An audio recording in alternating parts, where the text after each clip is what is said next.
Hey, you like memes, right? How about this one from Twitter? What the heck? The Gamecube a massive failure? How dare anybody say that? The Gamecube was my adolescence. It was the perfect and most bestest console ever made, and everyone definitely immediately loved it. I know, I was there. I'm Wes the Explosion, and to completely refute this slanderous allegation, I'm gonna tell you my history with the GameCube and how everything was peaches and cream. Wait a second, I don't like peaches. Oh, and I probably shouldn't have to say this, but no harassing any of the original posters. The GameCube launched in 2001, and I remember my first glimpse at the system was in Toys R Us. They had a sizable little promotional area for it, though I can't recall whether it was for just GameCube or for all three major consoles from that year, but I can tell you for sure that they were showing off Melee, and that it left a huge impression on me. A lot of people I knew had an N64, and all of them had Super Smash Bros., and dumb kid me was full of a lot of misconceptions. The craziness of all those series mashed up into one crossover struck me as a once-in-a-lifetime event. We'd never get another. I also thought that it had to be a rule that each series would only get one rep, but they pushed it with Mario and Pokemon, given how big those series were. So imagine me almost crapping my drawers in the toy store, seeing Bowser, Peach, and others duking it out in a sequel that I thought would never happen. And the graphics, so many graphics. It was definitely a huge step up from the N64. So of course I immediately wanted one, and my brother and I asked for one for Christmas. And then, the incident happened. My room was directly below my parents', and my mother talks very loudly. I overheard her talking to my father about how they had secured a pre-order at FYE, or whatever that store was called back then, and I got excited. Partly due to this, partly due to smugness, partly due to guilt over hearing something I shouldn't have, I told my parents that I knew, and my mother got very angry, as you might expect. I was sent to my room, and then I heard my mother say that they should take the system back, that would teach me. I wisely decided not to mention that, and come Christmas, the GameCube was under the tree, not back at the store. And wouldn't you know it, we got some games, I believe 3. Luigi's Mansion, Rogue Squadron, and Melee. Luigi's Mansion is pretty solid, though I wasn't good enough with the controls to get the hang of Rogue Squadron. But Melee, of course, was the gem, my most wanted, and wound up being probably my most played on the system. While I'm not one of those who thinks that the series peaked over 20 years ago, I cannot understate how major Melee was at the time. The original Smash was fun, but compared to Melee, it looked more like a demo or proof of concept. The sequel just blew it out of the water. Adding in charged Smash attacks, majorly expanding the roster, stage list, and items, throwing in a significant number of game modes, and introducing trophies, it felt exponentially larger, and I don't think there's ever been a bigger leap in the series. And for me personally, it was hugely impactful. I'm no good at fighting games, but I'm good at platformers, so a platformer fighter was something that I was pretty decent at. I also love video games, and we were a Nintendo household, so all those series in one was really exciting for me.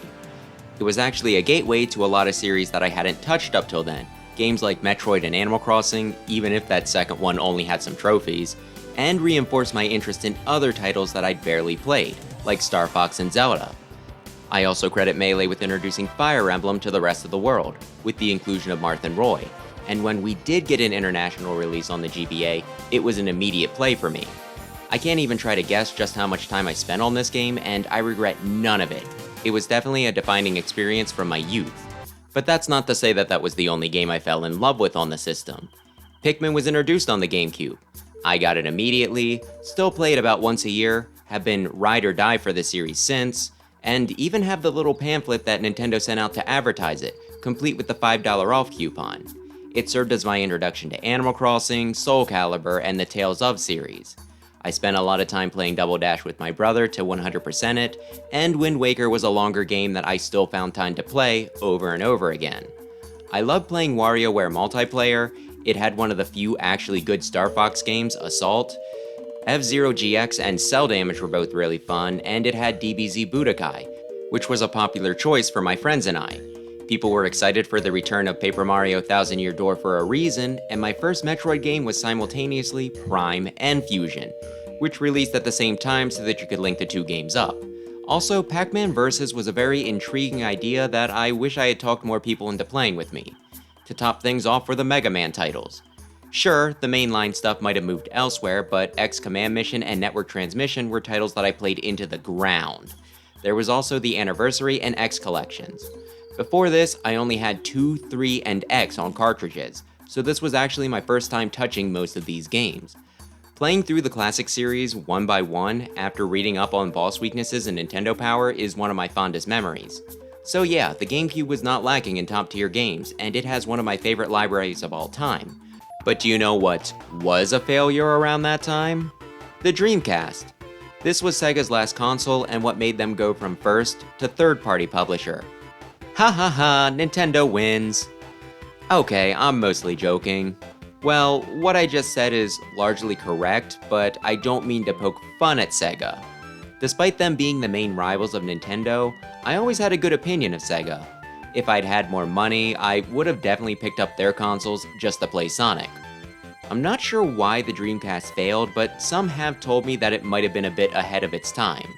I actually did pick one up with retro collecting, so maybe I should grab some games and give it a try, but back to the subject at hand, Sega pulled out, and since the console war had mostly been Nintendo versus Sega, with Sony recently sneaking in to shake things up, no one really knew what that meant. When we started seeing ports for some Dreamcast games for GCN and new stuff for Game Boy Advance, it wasn't just a big deal, it was mind-blowing.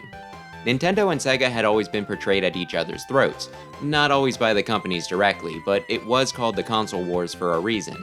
So them not just playing nice, but actively working together was something I don't think many of us ever saw happening. Despite Sonic being created to usurp Mario, or perhaps because of this, the two went pretty well together and there was a lot of overlap in their target audiences. Regardless, Sonic Adventure 2 Battle remains one of my favorite 3D platformers, and I was also a big fan of Sonic Advance. The first one, anyway! So this was another big win for Nintendo in that era. Of course, I think there's some other stuff from that time that I'm having trouble remembering. Perhaps even suppressing. What was it? I think I was in 6th grade or something like that?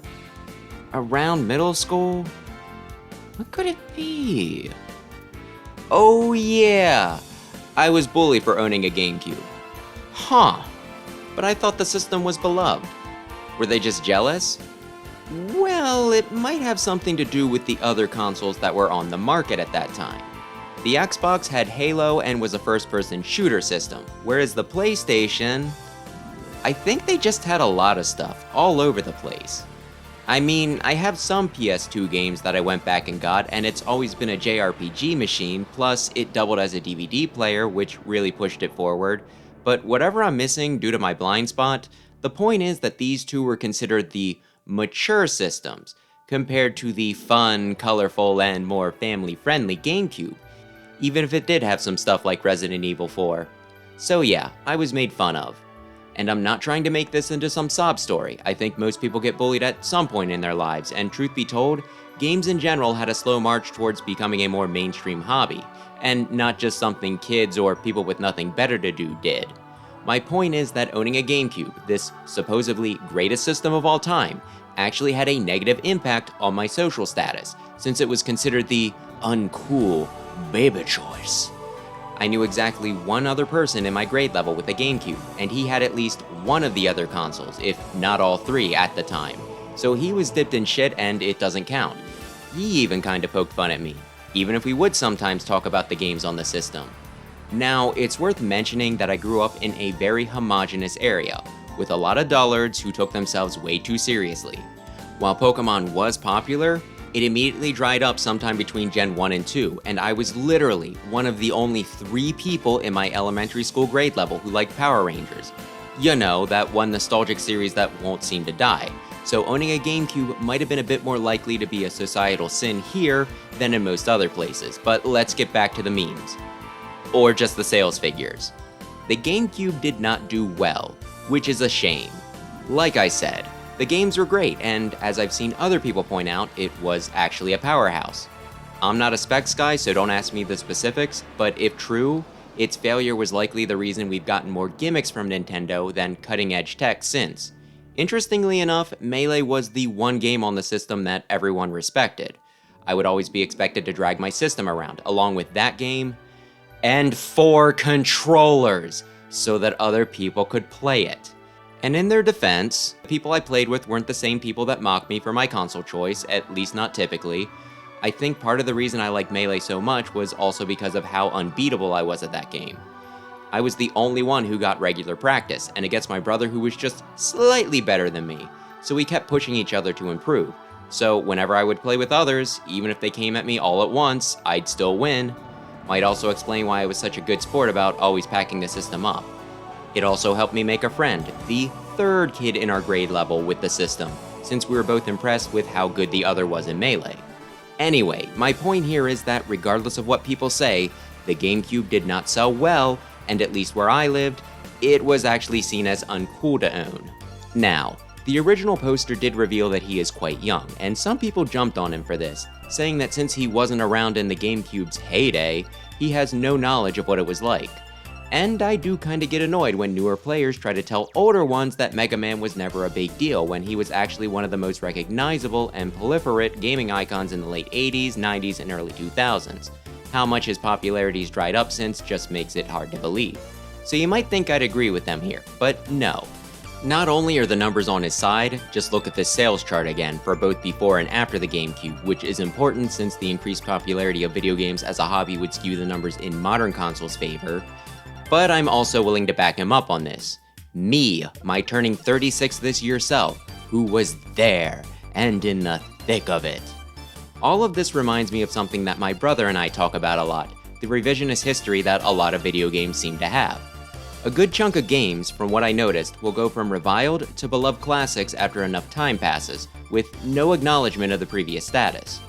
I'm not talking about the brother I grew up with either, just a few years younger who played all these retro games when they were new with me, but the youngest, and even he knows this feeling firsthand, since his favorite Pokemon games are Black and White.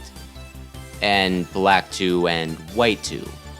These were not well liked when they first came out, and when he used to tell people they were his favorites, they would give him sass. Nowadays though, a large number of the fan base hold these up as the best in the series and act like they were always fans. This extends to other games too. Majora's Mask has always been my favorite Zelda, but I remember being very much in the minority. People preferring Ocarina of Time, if not just straight up disliking it. So imagine my surprise when I had to fight people for a special edition 3DS and had to buy a Skull Kid figure off a guy who had an extra. I hated Skyward Sword and wasn't alone, so when they announced the Switch port, I questioned who was even asking for it. Then again, I don't think that one did as well as the other ones. The poster child, or maybe poster parent and child, for this phenomena is probably the GameCube and Wind Waker. People were so mad when Nintendo showed that off. They thought it looked so immature, called it easy, and were just really expecting something more in line with Ocarina of Time, like was previously shown in a demo of the hardware's power. There was even an April Fool's joke in Game Informer where they claimed that the game was getting reskinned to look more realistic, and people cried foul, not believing that Game Informer would lie like that. Maybe had they done Twilight Princess, which was likely a response to the backlash, instead of Wind Waker, things would have been different and the GCN would have stood a fighting chance. Nowadays though, plenty of people cite the game as a favorite, probably over TP, and just love Toon Link, and to a degree I think that's fine. Warming up to something and learning to love it is all well and good. I'm happy you're having fun. Acting like you always liked it though, that gets kind of annoying to those who did and had to endure ridicule for it. Sure, I doubt I'm the only one who liked these games, but the number of people who claim the same really doesn't seem to add up a lot of the time. I guess what I'm saying is, a lot of you are lying. Not all of you, but a lot. And so I'm not a hypocrite. I'll admit to not liking Black and White and needing to give them another chance. I'll probably repent, and I'll never like Skyward Sword. I'll also give the younger players a pass, ironically, since they weren't around, so they don't have to admit to whether they went GCN, PS2, or Xbox. For people my own age though, who want to act like they were always big Nintendo or Wind Waker or Pikmin fans, seen a few people try to talk like that hasn't always been niche recently, I'd want to look into your eyes and ask, really? And unless you're someone I grew up with and I remember differently, if you said yes, I'd accept that at face value. Like I said, while it didn't do well comparatively, millions still bought the GameCube, so you could be one of the others. But you'll know whether you're lying or not. Now, I will grant that the GameCube, or at least its games, did have one unique advantage. The Wii was amazingly popular, and it could also play GCN discs. I'm not sure how many people went back and picked up the old titles. It seems like the Wii's popularity was more due to people who never played games suddenly taking an interest, but that's still a lot of folks who could have went back and browsed the used section at FuncoLand. So there's a very real possibility that a lot of the nostalgia for the system is more due to its successor's backwards compatibility, and it's not just people gaslighting themselves. That would certainly be an interesting place for a console to get its legacy from. But hey, my overall point here is this. The GameCube was a terrific system, with amazing specs and even more amazing games, but it did not do well sales-wise. Someone calling it a failure isn't a statement against the console itself. I think most can agree that the Wii U went over like a wet turd, but I could see us having this same conversation 10 years from now. After all, the system had Super Mario 3D World, Pikmin 3, Hyrule Warriors, saved Bayonetta, and introduced Splatoon, one of Nintendo's biggest franchises. It had Mario Maker, which was an internet phenomenon, and Smash 4 added the only character that really matters, because who wants to play that on a tiny screen? On top of all that, it also had a bustling eShop, with a ton of retro games that you could buy outright, rather than having to pay a monthly fee for and hope that they add your pick. Sure, there were a lot of stinkers, the library of new games wasn't quite as impressive, and the hardware gimmick kinda sucks. So it's not one-to-one, but end of the day, while I was a late adopter, I did have a lot of fun with the system, and I can see there being a hard turnaround with the Wii U, just like we saw with the GameCube. This is more of a tangent at this point, so to reiterate, genius is never appreciated in its time, and it took like 15 to 20 years for people to realize that the GameCube was actually pretty damn good. And even if you were a day one buyer, I think it's disingenuous to act like the system was always a widely recognized success, beloved by all. Because it wasn't, look at the numbers, listen to the hearsay. I think acknowledging this adds to the system's charm, since not only did Nintendo manage to weather the storm, but they also managed to put a stream of top-tier games out, rather than just give up or save all the good stuff for the next console. It's also really annoying to the people who had to put up with the ridicule owning third place came with.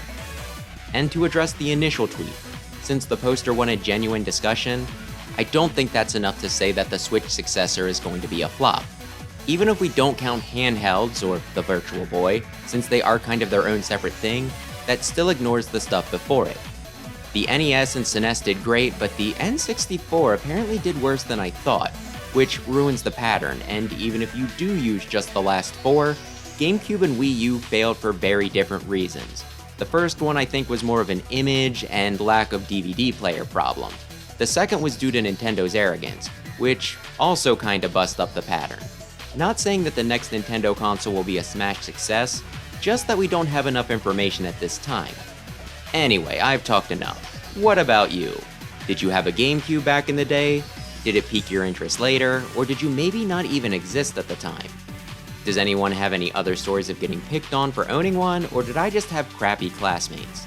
And hey, what are some of your favorite games from the console? Maybe one that should be ported? That'll do it for me, so thanks as always for watching, and maybe consider subscribing if you're into platformers, especially Mega Man. Nintendo GameCube, born to play!